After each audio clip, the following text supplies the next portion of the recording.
মূসা নবী এমন একজন পয়গম্বর যিনি আল্লাহর সাথে সরাসরি কি বলতেন? আল্লাহর সাথে সরাসরি কি বলতেন? এটা সবাই জানতো।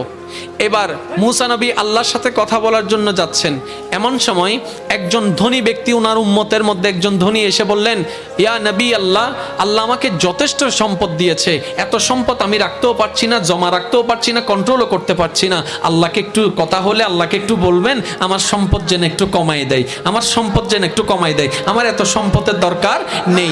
কিছু দূর যাওয়ার পরে আরেকজন একদম ফাটাছিড়া কাপড়ওয়ালা একজন উম্মত এসে মূসা নবীকে বললেন, ও মূসা নবী, আল্লাহকে একটু বলবেন আমাকে আর কত কষ্ট দিবে, আমাকে আর কত ক্ষুধার্ত রাখবে, আমাকে আর কত কাপড় ছাড়া রাখবে, আমাকে আর কত কষ্ট দিবে, আল্লাহকে একটু বলবেন আমাকে যেন একটু টাকা পয়সা বাড়াই দেয়, ধন সম্পদ বাড়াই দেয়। তাহলে দুইজন বান্দার দুই রকমের আবদার নিয়ে মূসা নবী আল্লাহর সাথে কথা বলতে গেলেন। এবার ইমানদার ভাইয়েরা মনের কান দিয়ে শোনার চেষ্টা করুন, এখানে আপনার জীবনের অনেক প্রশ্নের উত্তর পেয়ে যাবেন আপনি।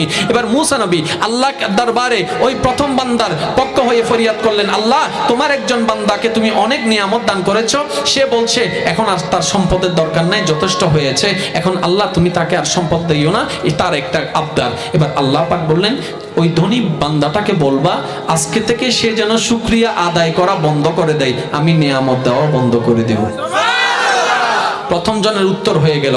এবার দ্বিতীয় জনের পক্ষে হয়ে যখন মূসা নবী বললেন, এবার আল্লাহ পাক বললেন, ওই বান্দাকে বলিও সে যেন সর্বাবস্থায় আমার শুকরিয়া আদায় করা শুরু করে, আমিও নিয়ামত বাড়ায় দেওয়া শুরু করে দেব। সুবহানাল্লাহ।